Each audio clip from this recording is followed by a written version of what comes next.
A warm welcome to all across the African continent and to those, as I see, rapidly joining us from here in Canada. I'm Garrett, President of the Canada-Africa Chamber of Business. It is my great pleasure to welcome you to this program today. I know many of you who are watching this program are doing so watching the recording.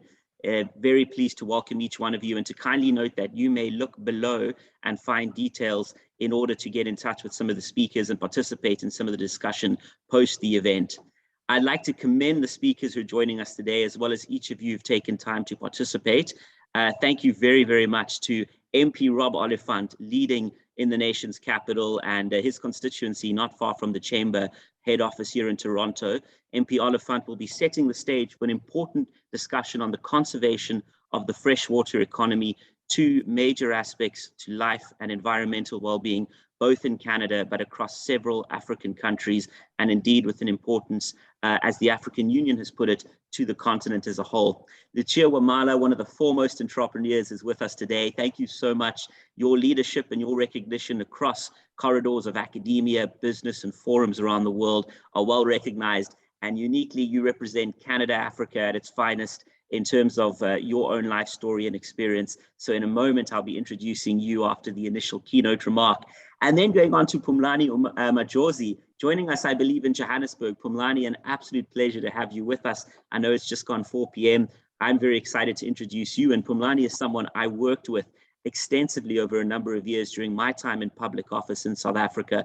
So indeed, it really is special and an honor as president of the Chamber on behalf of our members, our directors, and our advisory council to welcome each of you to this gathering today. Members of Parliament, ambassadors, high commissioners, thank you once again. And without further ado, I'd like to introduce MP Rob Oliphant, the Parliamentary Secretary to the Minister of Foreign Affairs. MP Oliphant has been a regular speaker at Chamber events, a pioneer in the Canada-Africa relationship, and a firm supporter of every initiative we've ever taken as an organization, both since his term of office began, but even prior. MP Oliphant, thank you for your support. Thank you for the Africa strategy on which you're leading, announced by Prime Minister Trudeau, and a warm welcome to this event. The floor is yours. Thank you. Excellent. Thank you, Gareth and Lucia and Phumlani. I know it's tea time in Johannesburg, so I'm sorry that we're interrupting that. I am coming to you not at tea time, but obviously at 10 o'clock in the Ottawa, the national capital. This is the unceded territory of the Algonquin Anishinaabe people, and I always acknowledge the First Peoples of our country when I speak to groups, no matter where they are in the world, just to remind myself and to our communities that it remains a privilege and a responsibility to share the lands that we share with Canada's Indigenous people. I'm interested in today's topic a lot, and I really want to thank the Chamber of Business for hosting the whole webinar series on Canada-Africa collaboration over these last 3 months. And it's great to be joining you again. And I really think it's quite auspicious, fortuitous to be closing this particular series with some thoughts about fresh water, clean water, and the economic opportunity that is generated from fresh, clean water, and also the responsibilities we have as stewards of water on our planet. When I first heard about the Great Lakes as being referred to Great Lakes in Africa, obviously as someone who grew up on the Great Lakes in Canada, I had a picture of what the Great Lakes are. And I'm not going to get into a little bit of competitive Canada-Africa baseball right now on which Great Lakes are better, which are bigger, which are more important, because you can cut that many ways on depth and volume and surface area. What I know Africa wins on is the number of countries that border on the Great Lakes. And in Canada, we have that unique position where we have 2 countries, that border on the North American Great Lakes, and up to 10 countries. It depends on how you measure that with the Rift Valley Lakes and related area. But how you share, cooperate, collaborate for the mutual benefit of all the nation states, but more importantly, all the people and peoples of the Great Lakes area is something that I hope Canada and Africa can work on jointly.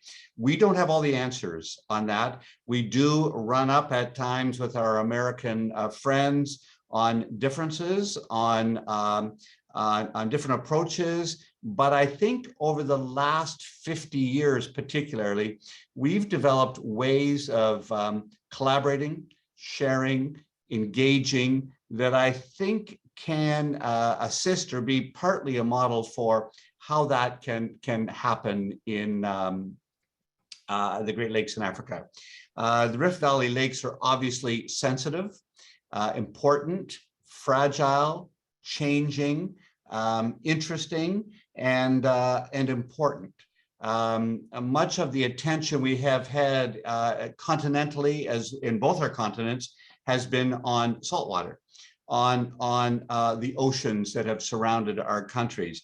And I'm really glad that we're able to spend a little bit of time on freshwater lakes and how we maintain their quality, sustainability, and the economic benefits that really can accrue from ensuring a predictable and thoughtful and environmentally aware approach to these lakes. I have enjoyed Nile perch. I have enjoyed tilapia, which have been fished in the Great Lakes. I have seen several of the Great Lakes from Kenya, from Uganda, from Tanzania, from Mozambique, and at least on that sort of more eastern side of the lakes, I've traveled extensively. I haven't traveled as much on the western side in the DRC or Zambia, but I would like to do that. So I'm putting that on my list. I think what we want to engage in is a little bit about how we can learn from African cooperation, and how African states can learn, and how we together can ensure that our lakes are preserved, but they're also useful, and that they're, and I won't use the word exploited, it's a dangerous word, but used, because they are there to be used and to be enjoyed both recreationally, but also economically. And that's what we are trying to do in Canada as well with the United States. In 1972, so it's 50 years ago, that Canada and the United States signed the Great Lakes Water Quality Agreement. And at that time, we committed as countries to working together in the preservation, the restoration, the maintenance of our Great Lakes. And in that spirit, some 40 years later, we modernized that agreement to reflect and react and adapt to changing issues, changing water levels, the effects of climate change, and industrial issues that were affecting water quality in the ecosystem of that ecosystem. So this agreement, along with a host of other subsidiary agreements and regulations, have been the key to ensuring the best possible economic and environmental benefits from a very precious resource. So today, I hope there can be some sharing of experiences in preserving Great Lakes. Not our Great Lakes, not your Great Lakes, not Canadian Great Lakes or African Great Lakes, but Great Lakes, with the goal always that they be for the benefit of the people living there. Not for businesses far away, which of course need to be engaged, but for the people, the benefits for the country and the populations that are there. And I'm eager, as I'm sure all our fellow Canadians are, to learn about your successes in managing the African Great Lakes ecosystems. Now more than ever, the expertise that we glean over the decades of close collaboration on both our continents is what we need to ensure a climate resilient future for our people. The globe is changing. We are being affected. Fragility is the new word. And that's why we hosted the first Canada-Africa Clean Growth Symposium last March. That signature event brought together business representatives and policy experts from Canada and African countries to share best practices in low carbon economies, in clean technologies, in green sustainable mining, in climate resilient solutions to all of our issues. No one can do this alone. And what we want is an Africa that develops and is more prosperous, but doesn't make the mistakes that we have made in North America. We absolutely want development and prosperity. That is critical to our world being better. But our hope is that it can be done in a clean way, in a sustainable way, and be great for future generations. It's no secret that Africa is growing in population rapidly. There is a huge young population that wants material resources. We get that. And Africans deserve all of that. And so we can work together to find a way to ensure that we do that with the least ecological damage to the continent, and find a way for Canada to help with that. And we recognize the vulnerability of Africa, and that's why Canada is committed to double its international climate financial initiative, our climate finance initiative, it's called, to $5.3 billion over the next 5 years, a commitment to combat climate change, but even more so to support developing countries so that all countries can achieve a sustainable, resilient future. And we're proud to share what we do know about our water management, wastewater, innovative clean tech as it relates to freshwater. And we're eager to learn more about your experiences and how we can work together closely on this common challenge that we all have. Sustainable water management is an engine that will keep our economies going. It will nourish our people. The savannas, the forest land, the grasslands of the Great Lakes region in Africa need to be sustained and nourished by fresh water. That is what will then nourish the people of Africa. And I hope that this webinar is an opportunity to strengthen our partnerships as we share in that. I hope that coming out of this, there will be a demand or a request for more Canadian engagement. We're here. We don't have all the answers, but we have commitment. And so over the next while, I think that we can share in that. I went on longer. I will tell you that, as always, our global affairs officials give me remarks, and I use them as a basis, but you know, I take off on my own stuff. So thank you very much, and I really am pleased the Chamber is engaging in this initiative, and more to come. Let's keep those doors open. So thank you. Thank you, Rob Oliphant. Thank you so much, Parliamentary Secretary to the Minister of Foreign Affairs, and really so much commendation on the Africa strategy being developed. Many people, regular attendees at this event, are excited at this program to see that coming. Thank you very much to those already offering comments. I see many on WhatsApp, but Mr. Morkel on the chat. It's always dangerous to recognize before we begin with our speakers, some of those in the audience at risk of leaving out someone, but I must commend Professor Tag Al-Kazin, who's joining us. He's made some very important inputs, though this is not an academic event. He raised some incredible questions that I think are very pertinent as we go deeper into this issue. So thank you very much, Professor. Toye Abioye joining us from Johannesburg. I know you're supposed to be back in Canada, but leading on business development for the Chamber. I was just in Ottawa, and many people commending the incredible behind the scenes work that you've been doing. So thank you, Toye, and looking forward to seeing you back in Canada soon. And Edith Gingras, the Parliamentary Centre. I'll be in South Africa leaving tomorrow and meeting with Edith and Chris Cooter the High Commissioner down there. There's a lot of legislative exchange that is important, especially on a topic like this. Pumlani certainly has been leading on that across various African markets, but it's wonderful to see the various minds, the professions, and the backgrounds that come together and take time to be a part of this important conversation. And like you said, MP Oliphant, not having all the answers in no way negates the commitment, and that commitment makes events like this possible. So thank you to you, and thank you to Global Affairs Canada. Well, there are always people in this world who drive economic development by playing the important role of taking risk and staying and having many sleepless nights. And Lucia Wamala, my respect to you as one of the top entrepreneurs, and that's just not marketing. It's been in Forbes magazine. A lot of what you've done is being curated into academic knowledge. I know you've been at Yale University providing remarks and at many major forums around the world. But your pioneering work in Uganda that relates specifically to environmental preservation, I think has been well recognized. So thank you very much for being with us. I know you were raised on the continent for early stage in your life and then grew up for the bulk of it here in Canada.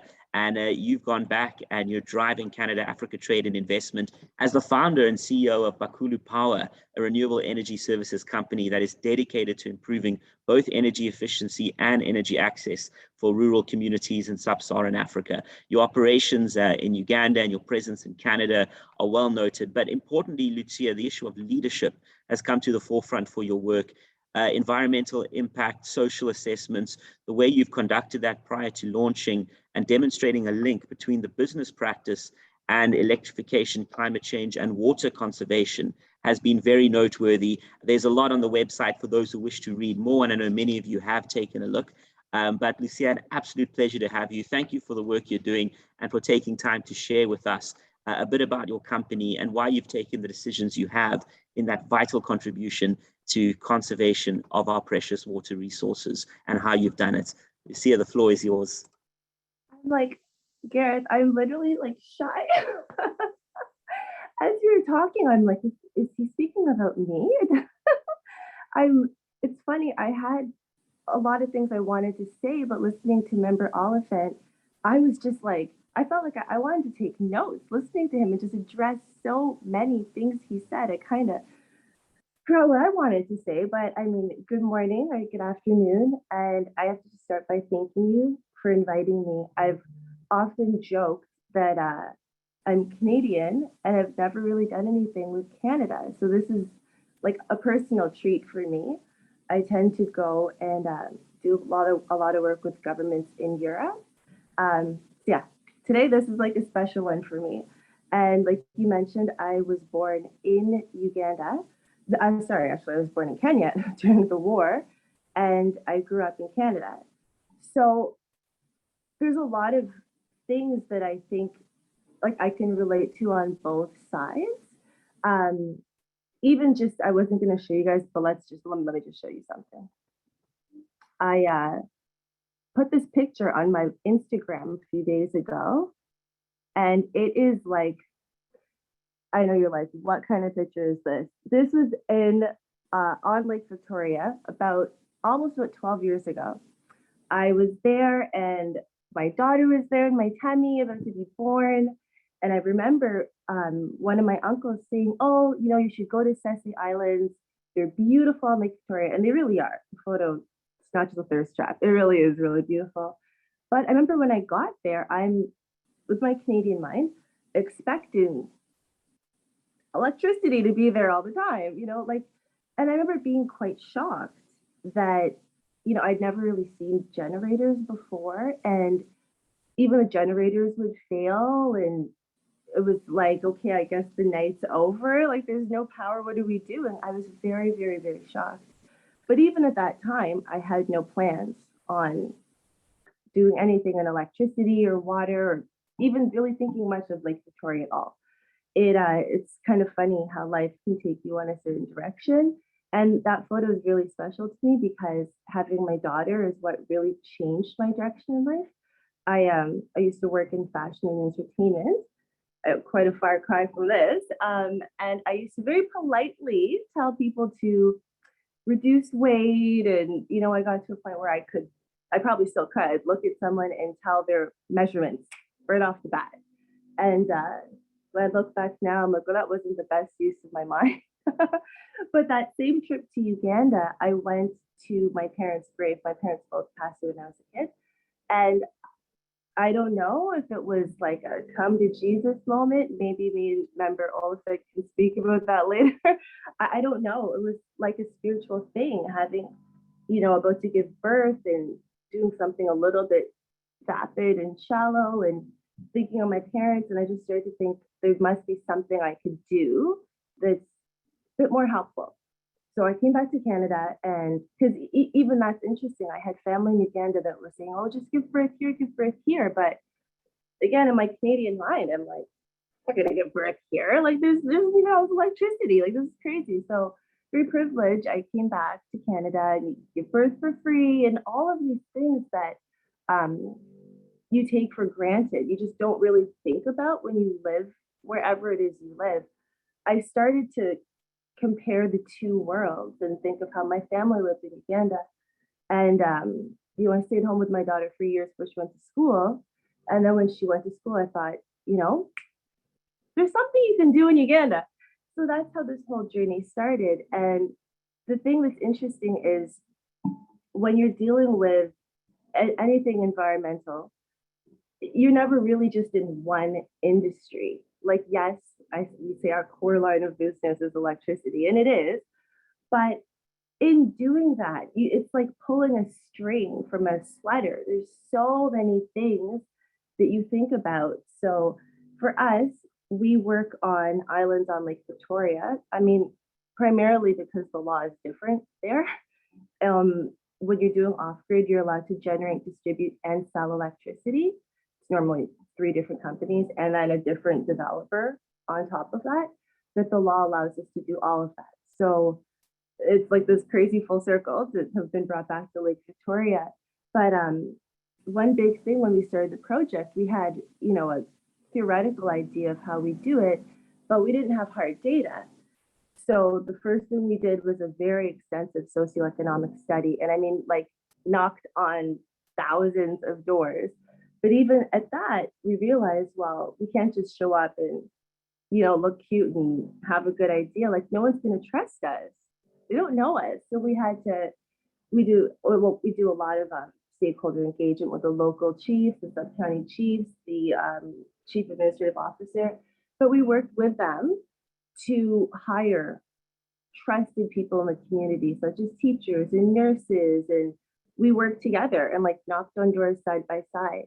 And in doing that process and staying in these deep rural areas, we realized, I mean, it was probably the most eye-opening for me. I'm the only person on the team who's not born and bred in Uganda. So I'm like, I'm the Muzungu. But it was just interesting. Like in the morning, you'd see like people walking towards the lake, and I'm like, well, like what's going on? And then realizing that they would defecate in the lake, they would shower in the lake, they would put their garbage in the lake.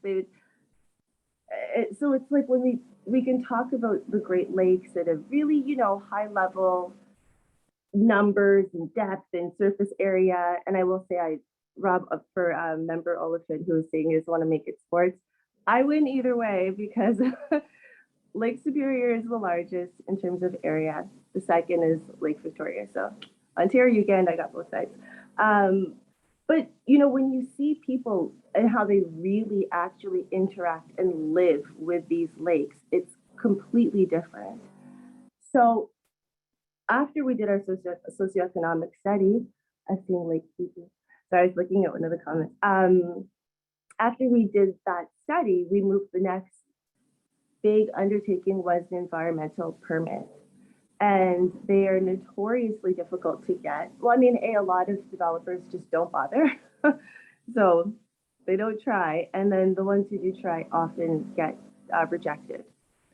For each site, the document is, I'm not exaggerating, it's really 300 pages long. You have to consider,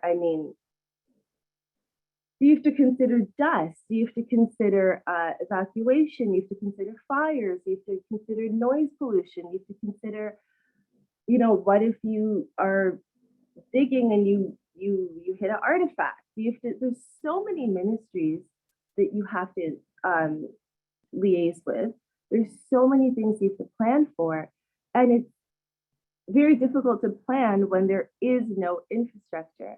Like, hold on, let's just make this interactive. Let me show you guys another photo of how it is in one of the islands where there's no dock. You'll even have somebody pick you up. Of course, the one day my Instagram's slow to load. You'll have someone pick you up wearing gum boots and carry you off your boat to get. So, you know, when you are thinking as a developer, you're like, okay, well, so I have to build a dock first, but then to even build the dock, you're like, but then I need some sort of power. But then if we're going to have a fire plant, we need a fire station. So that's what I mean about pulling the string, where you end up sometimes wondering, well, what business am I even in? I'm in somehow every business. I want to show you guys this gum boots. And I never, you know, one thing I really think about a lot. I never want to like denigrate or, you know, talk down on how things are, because everyone starts somewhere. You know, we're very young countries in Africa, but I think there's something to also telling the truth. Like you can see my Secretary Director of Government Relations being literally carried off because there's no dock. So, you know, when we think of course, of the Great Lakes and livelihoods and how people really interact, I know I'm talking a lot, but I can't, you know, speak to you guys without talking about fishing. So for us, when you're building an electrification business, you can't force someone to use the electricity. I can, you know, show up, hey guys, I have a great idea, we're gonna do this. I can't force you. And our projects are in a district called Buvuma, and it's the one district in Uganda that does not have any electricity. It is not connected to the grid. Of course, there are some people who have, you know, solar on, you know, some setups, but there's no presence of national grid. So when you're doing your numbers, because it's not a charity, it is a for-profit, you have to find other ways to make your business profitable, and we call that the productive use of energy. So you invest in the key economy of these project sites, and of course, being on Lake Victoria, the key economy is fishing, and leads me into a whole other industry that I never really thought of. And a big problem with the livelihood of this lake is overfishing. And a problem with overfishing is because there's no cold storage. There's no cold storage because there's no electricity. And things as simple as ice making. You know, we have an ice making business, which sounds like completely nuts if I tell someone in Toronto that, it's like cool business, Lucy, but when you really look at the numbers, and I mean, for anybody who's interested, I'm more than happy to talk about this stuff like more in detail.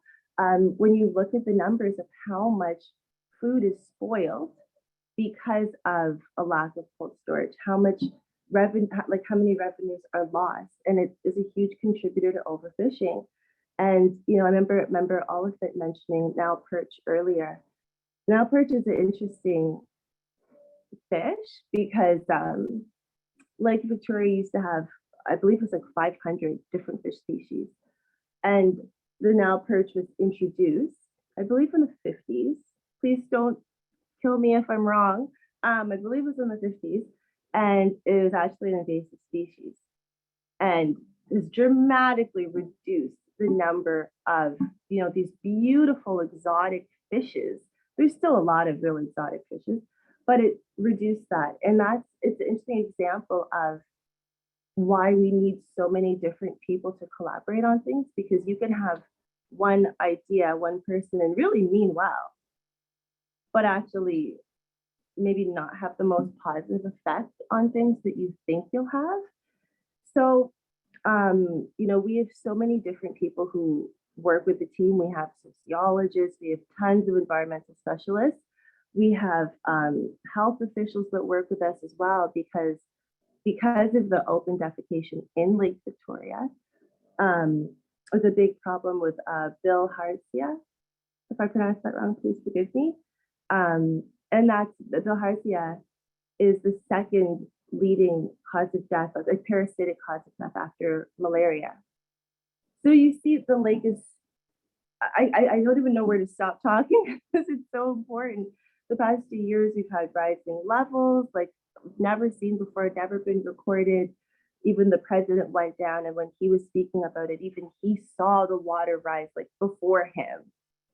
So there's all of these urban planning issues, electrification issues, forestry. In Bavuma, the forest cover is actually, it's gone in this district. And that directly leads back to electricity because people are using fuel wood charcoal. So I'm just trying to count how many different industries are affected. So I say that not to like depress you guys, but I say that to say that there's so much room for collaboration. Probably one of my favorite things is we do a lot of work with universities. And it's great to have, the theoretical meet the practical. And one thing I know, Canada, we've got a lot of great companies here. You just go in Toronto, you go to Mars Discovery District, you've got so many amazing companies. And I would just love to just put it out there that please feel free to reach me, because sometimes it's hard for a new technology or, a brilliant mind or a wonderful professor to get in contact with someone who's in the real world practicing. And I'm like, if we really come together, I hate to sound so corny, but I am someone's mom. If we come together, we can make people's lives better. Because for me, I don't care about megawatts. The engineers do. I don't. I really care about people and their livelihood. And for me, it's like this project, like the whole work is deeply personal. So please say hi. It's absolutely brilliant. And if I may, I just wanted to throw in one of the questions that came through. And that is, as we were putting together this event, maybe by way of background, it may seem surprising that on clean energy, on water conservation, we're speaking to a company in energy and not directly in water conservation.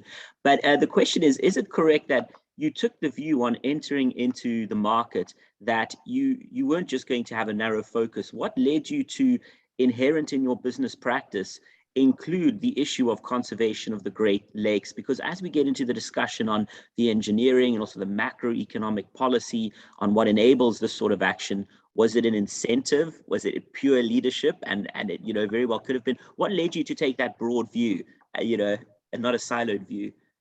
Well, I think that's one of the benefits of being like, I know some people call it like the farmer and the designer. I know there's a lot of different language people use, but I think that's one of the benefits of, really being hands-on and having the credit cards maxed out and living that real life is you start to see that these things do not, like none of these things operate in a silo.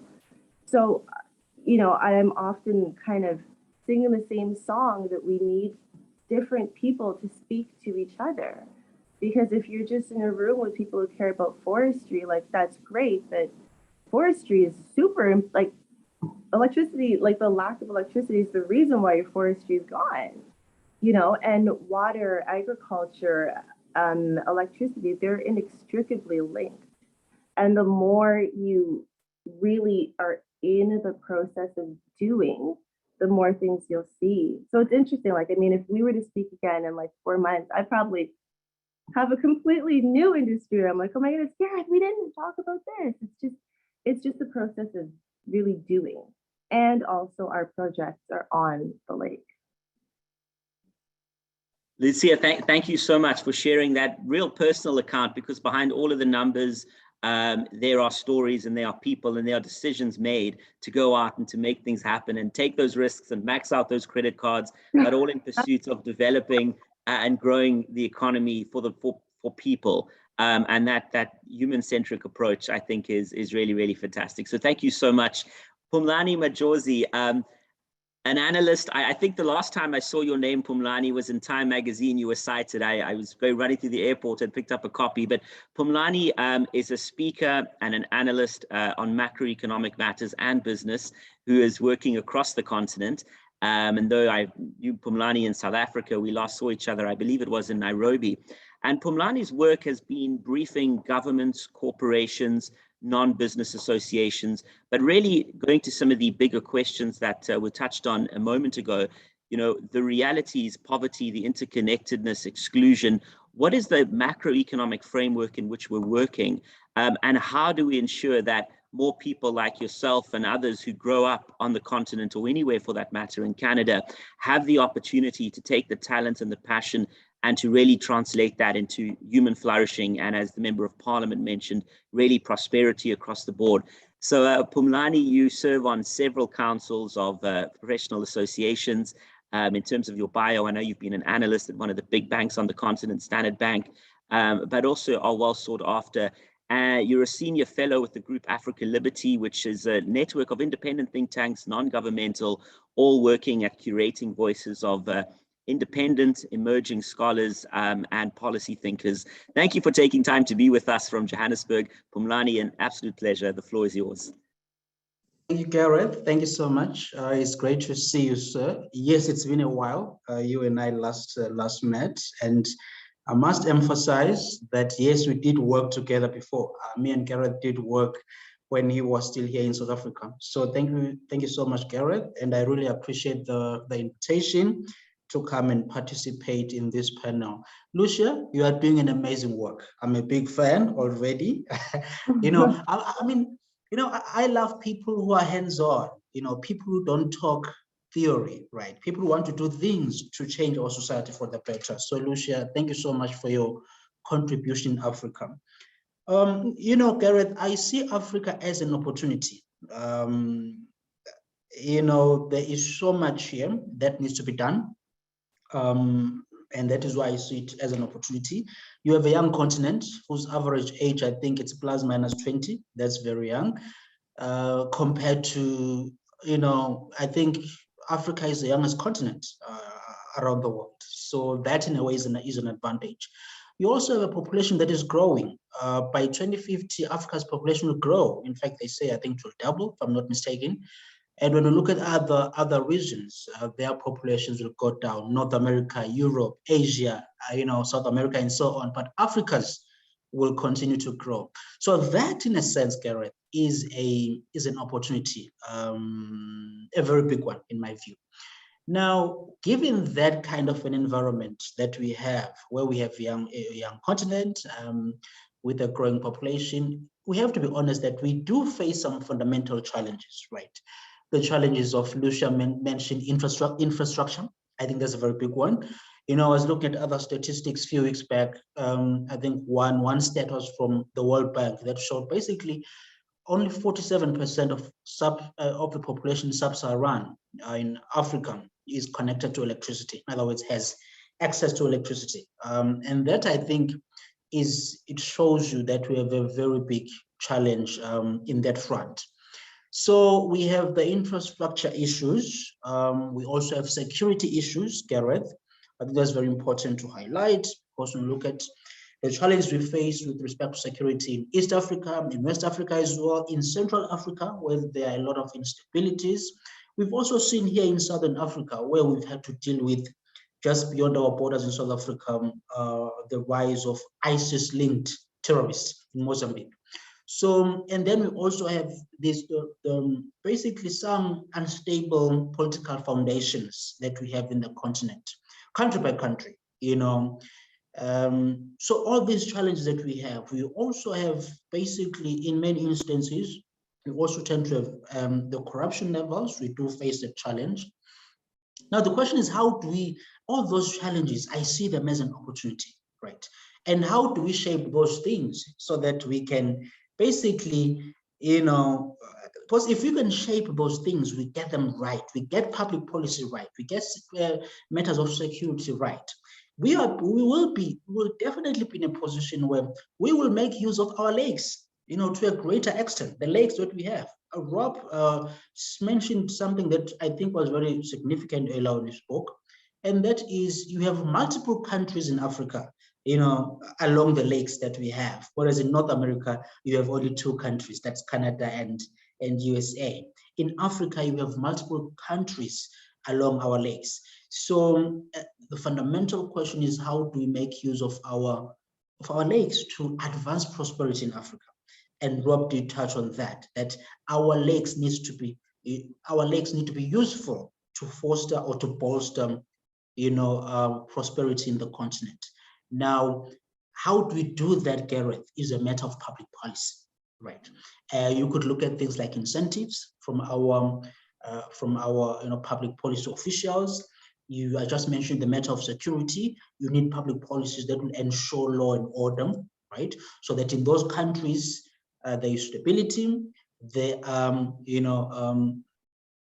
is respect of law and order. The rule of law does exist, so that we're in a position where we can make use again of these lakes that we have in place. So there's a kind of a system that we need to build that will, in a way, result in us, yielding greater benefits from our lakes in the continent. Entrepreneurship. If we have big lakes like ours and we have multiple countries along these lakes, how do you create a society that is entrepreneurial? How do you make use of our lakes to basically encourage trade, encourage business, encourage innovation? I think that's very important. We are a very innovative continent. I don't think we should forget that. When we look at the tech startups in South Africa, Kenya, Nigeria as well, I mean, we're a continent that has, potential, a huge potential. So public policy on matters of entrepreneurship, on matters of things like incentives, so that people can really make use of our lakes, I think that would be very helpful. Incentives also, by the way, too, because part of the comments that have been mentioned by the previous speakers are that you tend to find that some people will misuse the lakes, right? They will see it as a dumping ground. They will not take care of it. So how to come up with these incentives from a government policy perspective? So organizations and people, they are incentivized to take care of them, of the lakes, to make use of them, to spot opportunities, and basically to encourage economic growth, because that's what we need in the continent. It's economic growth that will benefit the people. And then Garrett, there's a matter also of urbanization, right? Where we see, where you will find that people tend to move from what is called rural areas and more into cities and urban areas. And many of these lakes, by the way, they go through the areas that are rural, right? So how do we, if the people are moving from rural areas into urban cities and leaving these lakes behind, I think that can be a challenge. We'll never exploit. Rob avoided using that word, but I'm going to use it, but in a positive way, not in a negative way. So how are we going to have more people exploiting these lakes for the benefit of their communities and also for the benefit of Africa as well? So then there needs to be a long-term plan from our public policymakers as to how do we, you can't hold people down, right? To say, don't move from rural areas into urban areas. You don't want to do that. That's not the kind of sort we want. But when I built, mechanisms so that people remain interested in staying in those rural areas, right? It could be job opportunities, it could be infrastructure, it could be business productivity, it could be a matter of trade. You have to build an environment. Our public policymakers need to, to build an environment that will make people stay. People say, let me stay here and exploit the opportunities that exist in my area instead of moving to an urban area.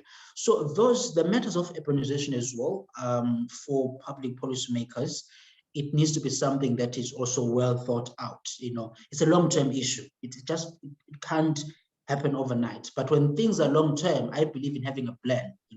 Plan and say that by this year, this is what we plan to do. By this year, we would have achieved this, and have your targets. Your targets are very important. I think we need that from public policymakers. The key thing here is to come up with policies that will encourage or will incentivize the positive use of our lakes in Africa and in Canada, right? Because I think we are here through a partnership looking into ways and sharing ideas as to how to conserve our lakes. Now, there is something very important I need to mention, Garrett, and that is, I strongly believe in the idea that as Africans, we have, at this point in history, we have the opportunity to change our continent for the better, right? We cannot keep on complaining that it's them, they came and colonized us. It was the Europeans, they came to colonize us, and it's now the Chinese, right? They're coming to colonize us. We need to have a mindset as Africans that says we are in charge of this continent. We are driving public policy. We are driving business. We are driving the direction of the country. All that must be within us. It's a matter of a mindset. Have having said that, we also need to remember that the leaders we choose in the continent. Now, some continents have what is called a dictatorial kind of political systems, but many countries in the African continent, they have a right to reshape the leadership of their countries. Now, how do we as Africans ensure that the leaders we install are leaders who will, push the agenda that makes Africa a good investment, attractive continent? Because they say that the leaders you elect in a country, they are a reflection of the populace or of the people. So as Africans, we need to shape the direction of our continent. We need to shape our business. People like Lucia are doing amazing work, and we need more Lucias in the continent. People who will be on the ground to make an impact for the better. And our Great Lakes, I don't want to lie to you, they are a source of many things that could come through, right? It's a great opportunity. We just need to have a strategy and as to how do we basically exploit those opportunities that exist with our lakes.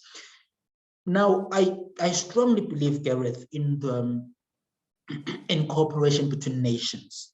I think that nations, especially on the challenges of security, we need to very much collaborate as nations to address the fundamental challenges and many other issues as well. And trade, I've very much supported the Africa Continental Free Trade, the free trade agreement that's been recently been signed through. I strongly support that. We need to have stronger trade in Africa as African countries, and our lakes will be the source of a booming trade if we get it right, if we get them right, because I think that's very important. Now, another thing to also mention is that we need stronger economic reforms within African countries themselves. In other words, if for South Africa and Mozambique, for them to benefit greatly in trade, and also when it comes to the exploitation of our Great Lakes in the continent,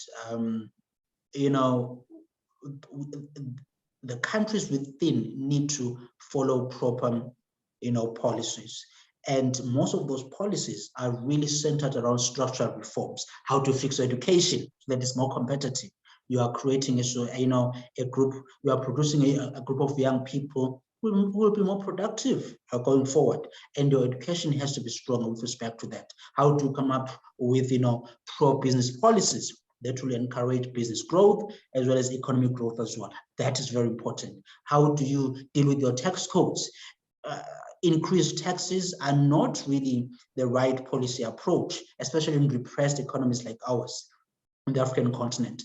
How do we sort of create a tax code that will encourage investment in the continent, both foreign as well as local as well? We have to also deal with the matters of regulations as to how to make it easier for businesses out there, for people in rural areas, in townships, in urban areas, to start their businesses as cheaply as possible and be able to expand. So those things, we need to get them right as individual countries in the continent. Because if we can individually get those things right as countries, we'll therefore produce more, right? our productivity will rise. We'll produce more. And guess what? We are going to trade more. Because I believe that the key to prosperity is the ability to produce more and produce that which the market demands. It could be the local market or as well as the global market as well. You have to be an exporting nation, must export the goods that, or the goods and services that the world wants to buy. And that's where we want to get it as Africans. And to achieve that through various sectors across our economies, it takes the right policies, setting targets, having objectives, as well as implementing. Because part of the problem we have seen, especially in a country like South Africa, and I'm sure in many other African countries as well, we have a problem where politicians or public policy makers, they say we will do this, and then they don't do it. We will do this, then they don't do it. As a result, people have lost faith in our public officials because of the lack of commitment to implementation. Things need to be implemented.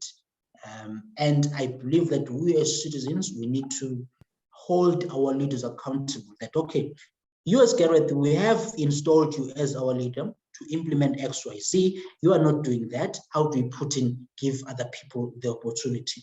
So it also takes that engagement of the people towards the affairs of the country. We need an active citizens who will hold leaders accountable so that they do what is necessary to bolster growth in the continent. So I'm going to close by saying that this is an opportunity. Africa is an opportunity, and with our legs, there's so much that can come out of it. We just need to have a strategy on various things that will ensure that we bolster growth, and that will ensure that we see these legs being used to basically advance our prosperity, make us a better society. So I'm going to say again, people like Lucia are doing an amazing work. So thank you so much, Garrett. Phumlani, thank you very much. And as we get into the Q&A discussion, and the first respondent is going to be Professor El-Kazin, who raised some incredibly important detailed points as we take this matter forward. But Phumlani, I also just wanted to note that much of what you said is also in the context of action. You've worked with the Center for Development and Enterprise Great Lakes. A little later on, I think, working out how one in the public policy sphere takes that action that you speak about, and your experience on what works, I think will be very valuable as people like Lucia demonstrate what, from a business perspective, allows the private sector to make a valued contribution and be part of the solution, and certainly not a part of the problem.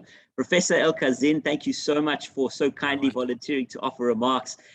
Professor, you must be, I would say, the most active academic within the chamber, so we're deeply grateful. But you're also both an engineer with decades of experience, both on the continent in this region, and profound insight into social and trade issues too, to which you've really committed your entire career. So if I may, the floor goes to you for some of the comments that I know you wish to offer, and then for everyone else, we will come throughout the Q&A to your remarks. Professor, thank you.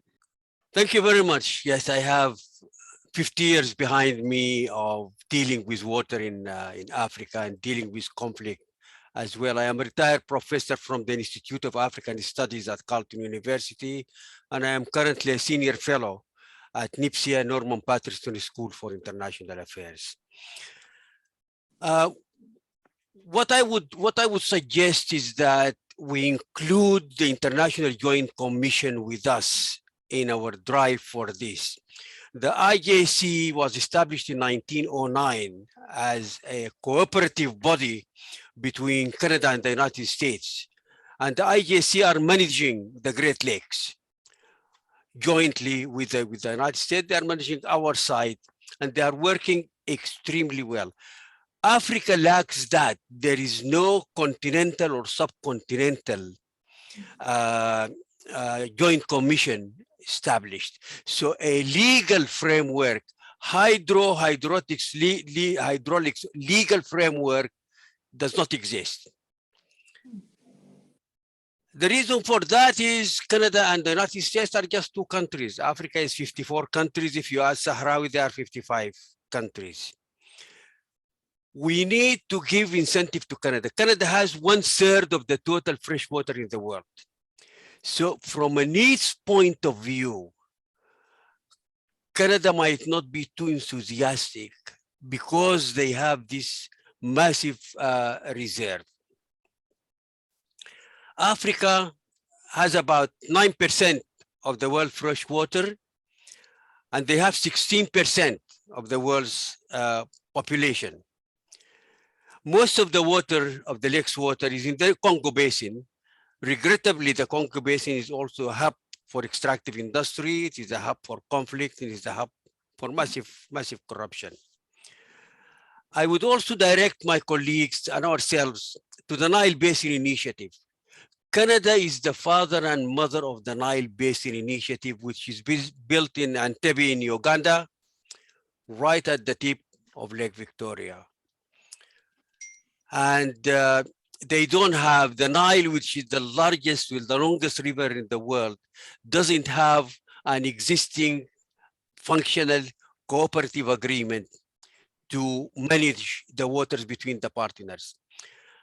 I bring this point because you cannot just delve into the lakes region. I mean, there are countries there, there are institutions there, there are interests, sometimes conflicting interests. So I would advise us to probably take a note and study the Nile Basin Initiative. We had very good knowledge of hydro. There are two sciences in water. There is the hydrology. The hydrology deals with the Q, it deals with the discharge, with the quantity of water. And then you have the hydraulics. The hydraulics is the energy in the water. They are two completely separate sciences. We need to be mindful of both. But we had Monenco, Montreal Engineering Company, that went under. At one point, Monenco was the largest consulting firm in the world. Now we have SNC Lavalin that has reasonably good experience in hydro structures.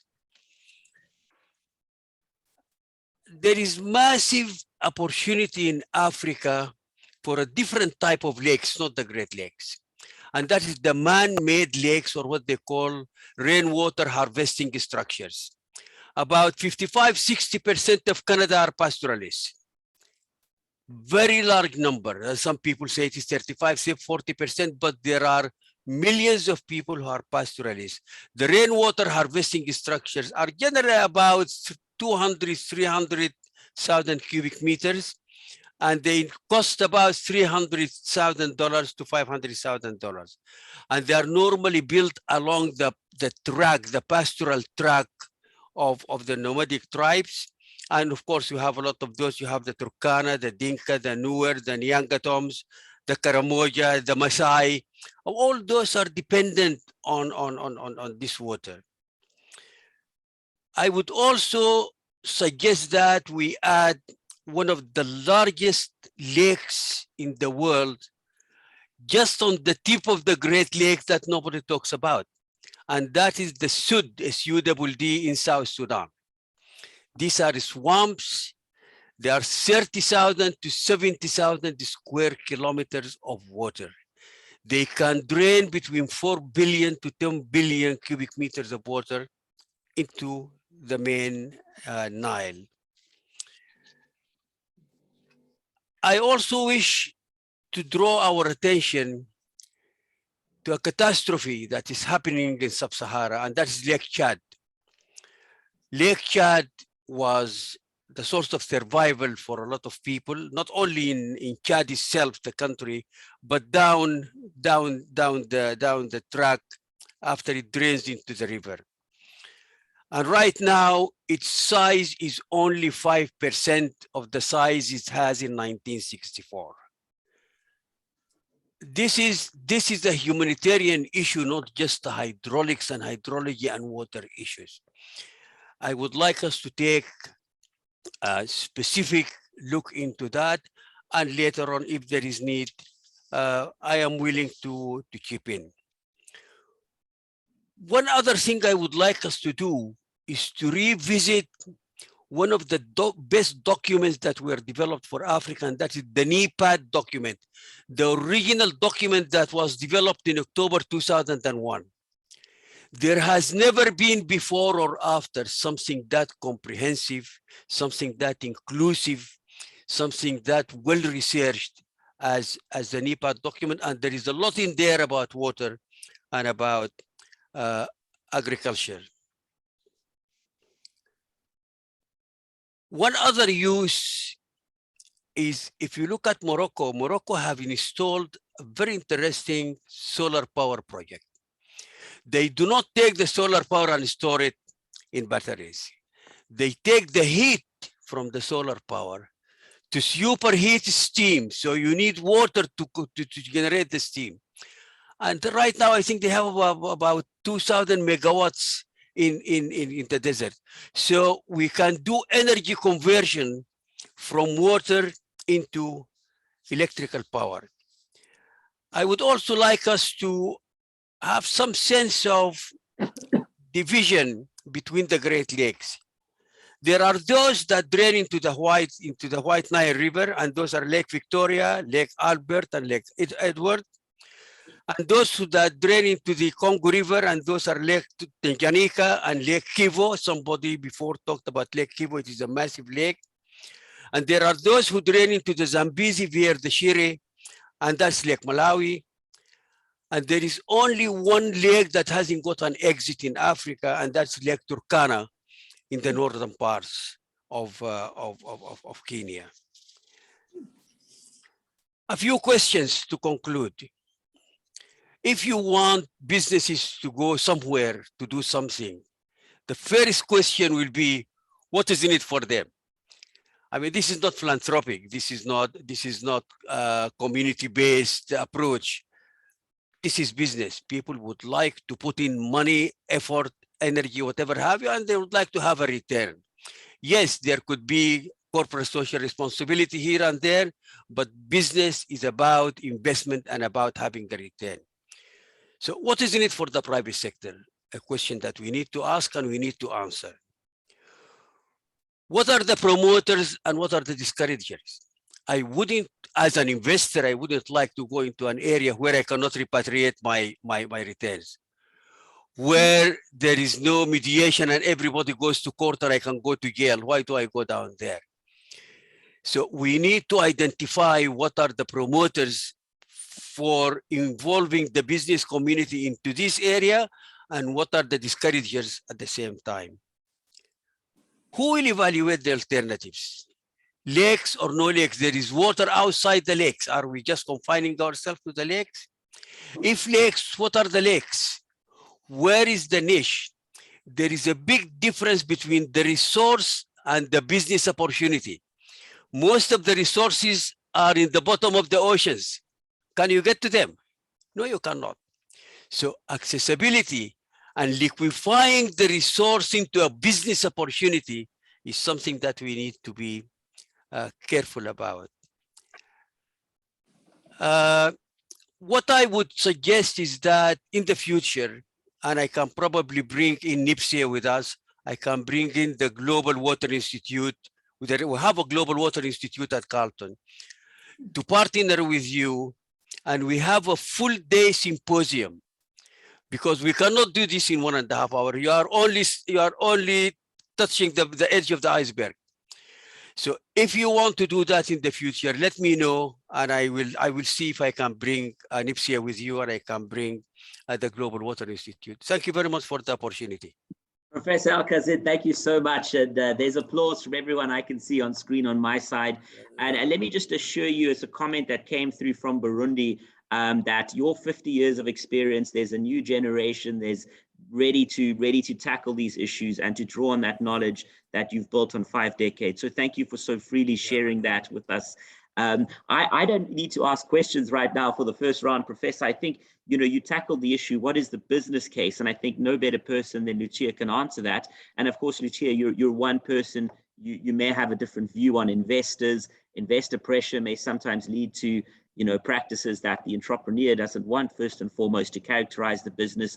But any initial response to that, I'd love to give you the floor. And then Phumlani, just to come to you straight after, on the issue of the kind of bigger macro environment, taking some of the items that Professor has raised, what are you seeing some of the think tanks that you work with doing in terms of helping change the legislative environment? What advice do you give people working on the ground, young Africans across the continent who's seeking to make this change? And what are some of the challenges they're facing in trying to translate this information into tangible reforms that can drive the continent forward, as you outlined? To all the other questions, we will certainly come to them in the next round. But Lucia, why do this? Over to you from a business perspective.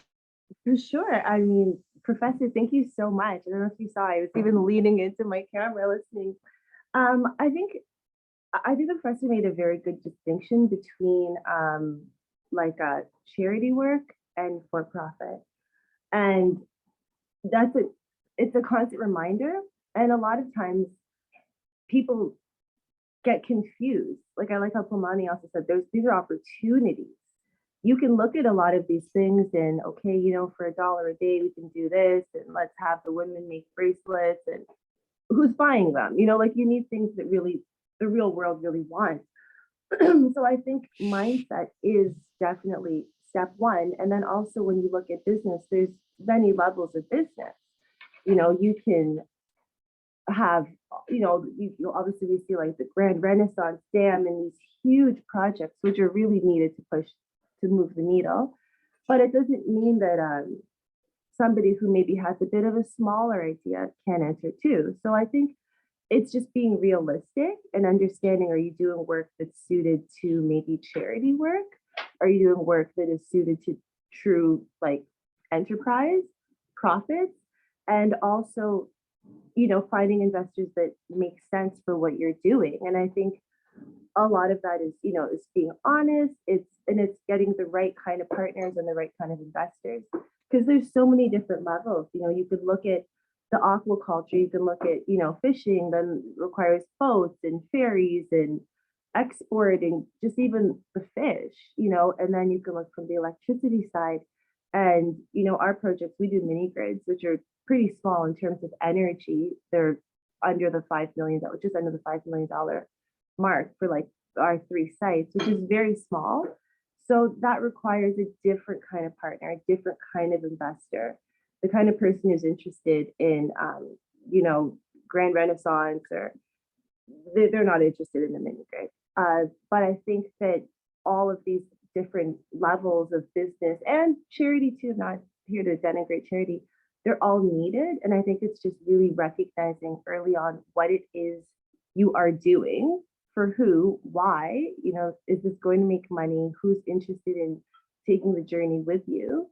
I mean, there's no shortage of problems, which means there's no shortage of business opportunities.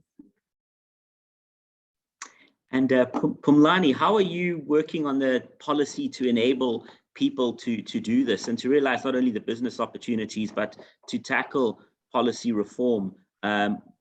Insights into how that's being done effectively, even 1 or 2 examples you may wish to share. I think that would be amazing. Well, I mean, I'm based in South Africa, and much of a great deal of my work has involved, largely has to do with South Africa at this point. And there has been very much good initiative especially from NGOs. There are very good NGOs in South Africa who have really committed themselves to basically to create an environment where we create opportunities for especially young people, right? Because the challenges of unemployment, the challenges of an economy that isn't really growing as fast as it should, they are real and they are felt there on the ground. So there are organizations that have really embarked on sort of pushing for structural reforms to be put in place that I've been affiliated with. And there is one called the Free Market Foundation that does amazing work in terms of, basically saying people who could not own, property, that they have an opportunity to own property, right? People who under the apartheid system or the apartheid system way back, They could not own property. They were put in places that they could not own, that was owned by the apartheid government. And since then, they couldn't have what's called the title deed, right? To own the property, to be able to transact with it, because you can only transact with the property if it is yours, that you own it.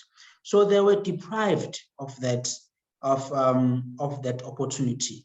With that program called Kalami, which means my home in English, what the Free Market Foundation is doing is to basically say all the poor communities that are across South Africa, and where people stay in homes that were basically last owned or owned by government, that people get, the title deed. If a granny has been staying there for 40 years, how about the granny owns the property, right? It's registered in her name, to be able to transact with it and help, contribute to the economy. So that has been quite a very effective and useful program that I have seen. There's also been a very much large push when it comes to education. How do you work with, to put together programs that will really encourage strong education on the ground? Now, the organizations I've been affiliated with at this point, we haven't really focused on the matter of the lakes and how the lakes can be sort of used to advance Africa's prosperity. So it's been largely the programs have focused on uplifting the people on the ground, especially the poor, so that they are able to transact in the economy and get jobs, and they'll be, productive participants in our economy. So that's I would highlight the Free Market Foundation's program as the very significant, impactful project, especially amongst the Black people in South Africa, who were once marginalized and ostracized, in South Africa society. So now they have an opportunity to thrive through such a program, and I think I'm quite proud. I'm quite proud of it. Yeah. And John Mugabe, who I believe is familiar with that program, taking issues of property rights and title, especially for those who've been marginalized. How, Phumlani, should water conflicts be addressed in the Great Lakes region? He notes that in Uganda, there have been some issues over water conflicts. What is the role of property rights there broadly in your view? And certainly welcome anyone else on the panel to weigh in. And Lucia, the next question there goes to you, and it does tie to that issue around legislation. When making a decision on the next country in which you wish to go, what are some of the top factors when it comes to frameworks those countries use that leads you to say, I can make a bigger difference in this country versus the other country because of the legislative environment? And then Professor, I see you've raised your hand again, so thank you so much. And I'd love to invite you to weigh in on this or any of the other items. So Phumlani, the relationship between property rights and the ability and the title and the ability to conserve and avoid conflict. Any thoughts on that, going to John Mugabe's question? Yeah, I mean, John is asking a very important question. I mean, the conflicts are a very disturbing thing, and the fact that it's over natural resources that it can take that extent is quite damaging. Now, there's one element. It's twofold here. You want to have a society that has very strong law and order, right? Law and order in the sense that those conflicts, we need to have the mechanisms that can ensure that those mechanisms are usually in the form of the justice system, right? That we have the justice system that does not tolerate conflicts, right? That it punishes conflicts, that those who commit assault, who assault other people, that they are held to account by the justice system. Now, in many African countries, the challenge again is that you do not have that strong justice system or law and order, right? Which is one thing that we need to address. It's not, it still there, but it's not as effective as it should be to hold people who assault others to account. So that's one thing that needs to be fixed. Now, part of the law and order of the justice system is to enforce what's called private property rights, which you've already mentioned, Garrett. Now, usually there are contracts between people. You know, you buy the land, you buy the property, it's owned by you. There is some, you know, documentation or whatever that formalizes, you know, that certifies the ownership of the property. Now that needs to be enforced. Now that's where also the law and order is very important, or the justice system, because that needs to be enforced. If I bought a specific area next to a lake and that area belongs to me, and I have some documentation to present that this is owned by me, and therefore no one should have a right to come and attack me. Anyone who takes that illegally, that person is breaking the law. And you need to have the mechanisms to handle such situations where there is an abuse of one person by another, where people are being assaulted for whatever reason it may be, including the issues of you know, of lakes and ownership and transactions and business productivity there. So I think that needs a sort of a very strong law and order and justice system that will basically ensure that whatever sort of economic productivity or contracts around trade and so on, it is enforced. Because if you don't have that, you will end up having the kind of these conflicts that you know, that some countries are experiencing in Africa. We want to avoid that, and it takes an effort and a strong reform in public policy. Thank you very much, Pumlani. Lucia, on that precise question of frameworks, either title or at large, considerations for you when you make the decision to expand into a new market, what matters most in your view? Yeah, for sure. I mean, right now we've got our hands full in Uganda, but definitely when we think of expansion, it'll be starting in the EAC. We're perfectly able to work in any East African community country. And policy, it's an interesting thing. We're very fortunate that we work with the main regulator in Uganda, which is ERA, and we're working with them to, I'll give our feedback on some of the, trying to really choose my words carefully, so I'm stumbling, but we're working on certain things. Like it's a funny one, because you can, like as the developer, it's very tempting to kind of want to do away with all of the regulatory processes, but there is a lot of logic and reason behind them. So Uganda is actually one of the hardest countries to develop electrification projects in. I think it is the hardest. We have a lot of things, like we don't have cost reflective tariffs. So it's when you end up doing productive use of energy, needing other ways to kind of supplement your bottom line. We have more permits than I believe any other country.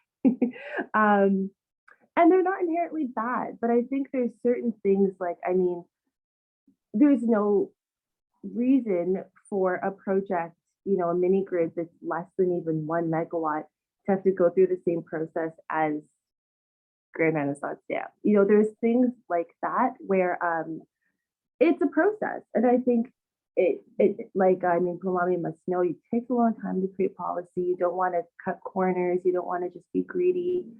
As we go, we're talking and we're discussing ways to make it a little more simple for smaller projects to be built. Because from just a pure business perspective, there's like a clear exit for a company like mine to sell to the main distribution company. We're essentially a utility company. So you really do want these small projects to come online as fast as possible. So those are things I look at, having done all these regulatory steps that are very difficult. I think we're in a pretty good position to say some things could be simplified. So yeah, I don't want to sit here and pit countries against each other, but I do think even in Uganda, we're simplifying some of the steps, and that's what I look for. Cost reflective tariff, though, is a big one, if I could choose one. Thank you very much, Lucia. Much appreciated. A lot of questions coming in. We've got about 10 minutes to go. Professor El-Kazim, back to you, sir. The floor is yours. Thank you very much. If you don't mind, I would like to address John's question as well. And the lack of solid functional cooperative agreements about water resources is a major reason for the conflicts. And there is the macro level and there is the micro level. The macro level is, country to country, region to region. The micro level is the localized, like the question that was addressed by John. We had the same problem in SWNPR, Southern Nations, Nationalities and Peoples region, which is the southern region of Ethiopia. And the USAID, the United States Aid Agency, gave an NGO $2 million to develop, propagate, and train on community-based conflict resolution. I was the lead trainer and consultant for that project. It spanned over about 1 year, and we had about 13 iterations of training, and that had massive impact. The reason is these communities don't even understand what the law is. They don't understand what law and order is. They don't understand the borders, the administrative borders, be it administrative borders in water or in land. So community-based conflict resolution, whereby you address the mindset of the people in the region, is a more potent and more effective way of doing things. There is one of the best institutes in Canada, the Canadian Institute for Conflict Resolution, and they specialize in community-based conflict resolution, and they are housed within St. Paul's University. Ottawa has 3 universities. We all know 2, Carleton and Ottawa. Very few people know about St. Paul. It is a very specialized university, and CICR, Canadian Institute for Conflict Resolution, is probably the best on community-based conflict resolution. I coached in that institute for some time. But if John would like to connect on that area, Gareth, please give him my email and I will be glad to respond. Thank you very much, Gareth, for giving me the opportunity. Thank you so much, Professor. The pleasure is all ours. John, we'll make that connection right after the webinar directly over email. Questions coming in. I'm going to try to summarize these as best I can. Lucia, the issue of Canadian capabilities has come up quite a bit. Could you speak about the advantages from a Canadian perspective that you see going into the continent? What are the benefits? And this is with the perspective of partnerships from those on the ground looking to partner with Canadian firms. Just any specifics that you can direct people on in terms of how to effectively partner for those on the continent looking to Canada. What are the main advantages that you see from a Canadian business perspective? Pumlani, another question that has come through, it goes to a presumption on the benefits attached to population growth. To summarize the question, various statistics show what's been identified as resource competition. Question essentially is, how do you make the case that this incredible population growth is an incredible economic opportunity in light of the resource constraints? Thanks for that question, Anonymous. And then I will come back to hopefully a final round of questions. Victoria, I see you next for the next round. Lucia. Yeah, well, I mean, I probably don't have the answer that you think, because my husband is not Canadian. It's actually, I actually don't have a Canadian company. It's only incorporated in Uganda.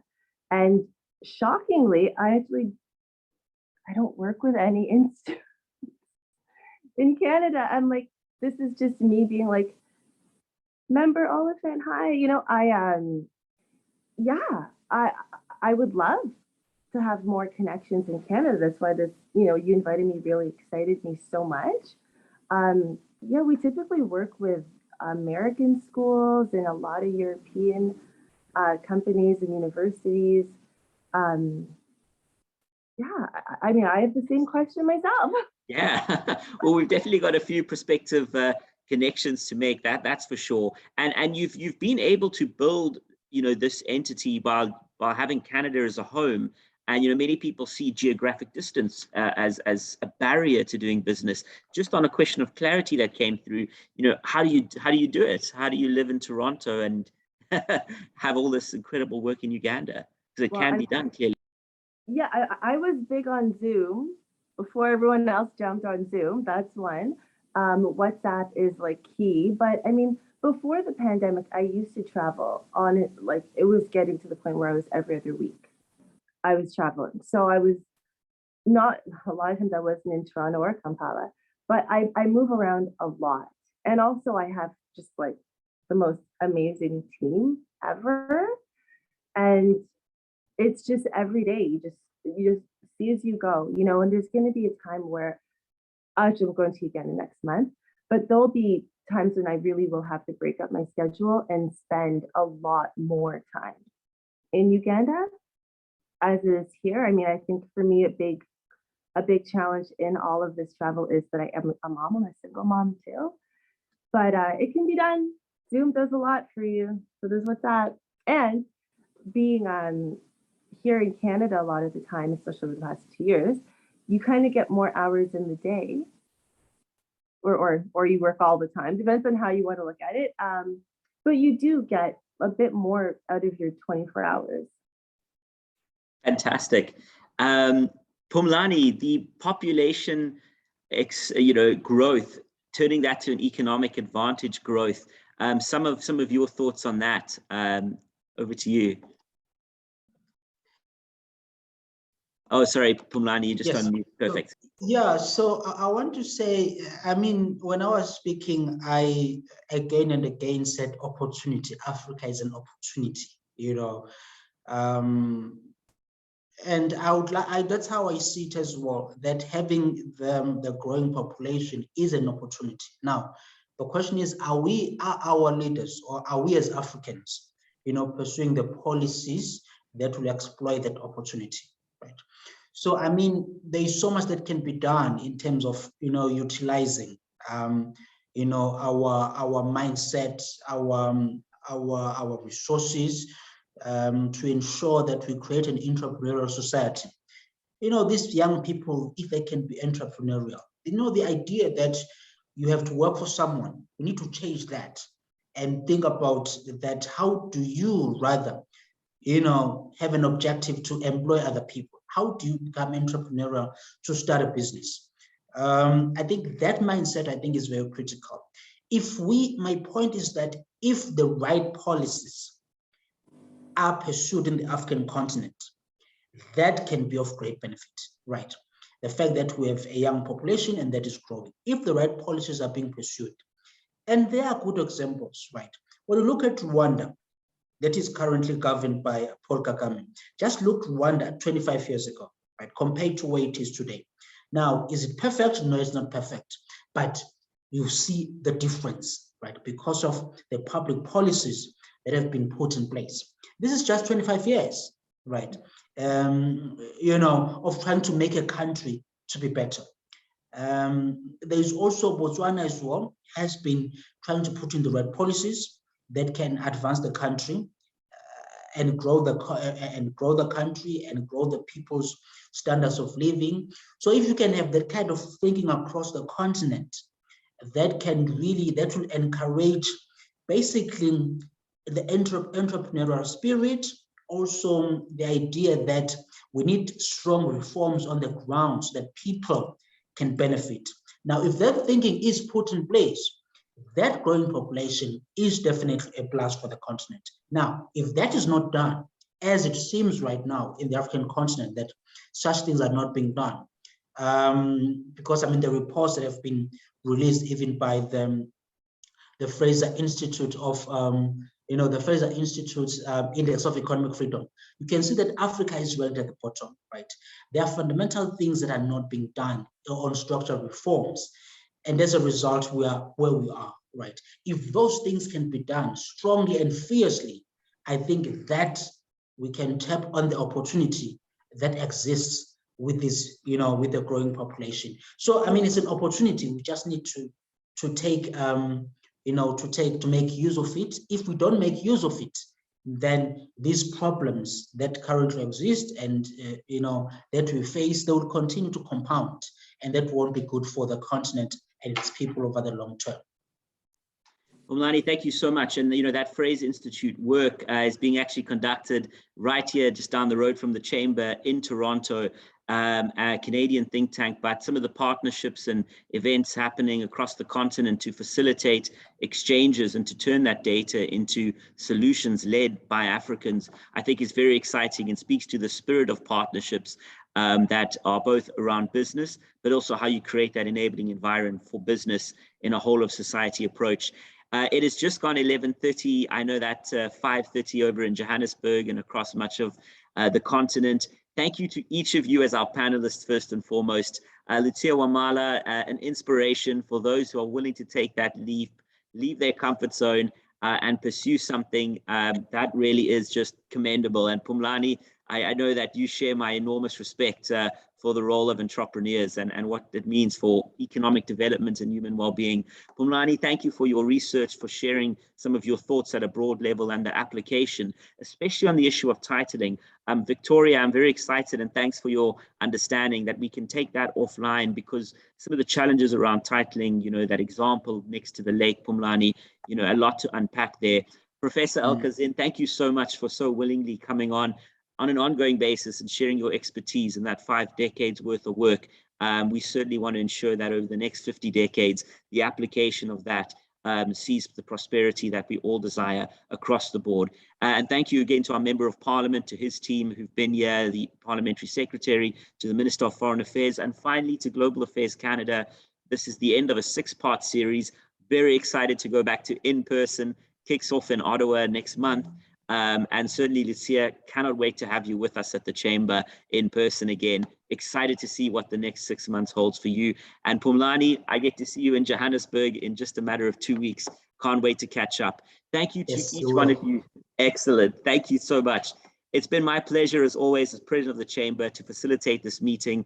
Please don't hesitate to reach out to me using the contact details in the email and to facilitate any further discussions, and certainly a wonderful offer for a full-day seminar from Professor El-Kazim as we go deeper into one of the most important subjects. I'm going to take that straight to my board at our meeting coming up. I think that's a wonderful offer. Thank you, Professor. Have a great evening across the African continent and a fantastic afternoon all over Canada. Bye-bye. Bye, thank you.